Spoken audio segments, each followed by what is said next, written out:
অহংকার আর হিংসা করা বাদ দিয়ে দাও, কেননা তুমি এই পৃথিবীর অতিথি মাত্র, মালিক নও। মানুষকে ঠকানো খুবই সহজ, কিন্তু ঠকিয়ে ভালো থাকাটা কিন্তু। বিয়ের সময় দাওয়াত পায় হলো এলাকার বড় লোকেরা, আর সেই মানুষটি যখন মারা যায় তখন কবর খুঁড়তে আয় এলাকার গরিব লোকেরা।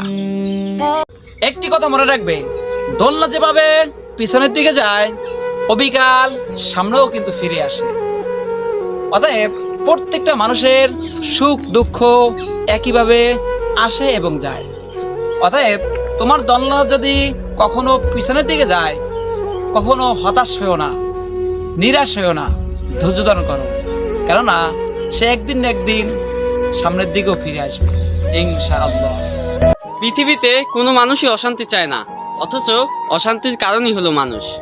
আমরা এই দুনিয়াতে শ্রেষ্ঠ নবী পেয়েছি এবং শ্রেষ্ঠ কিতাব পেয়েছি, আবার পেয়েছি শ্রেষ্ঠ ধর্ম ইসলাম।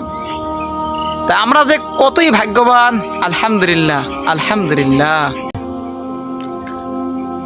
এই চোখ ভর্তি আমাদের স্বপ্ন, আর এই মাথা ভর্তি আমাদের টেনশন, এ নিয়েই চলতেছে আমাদের জীবন।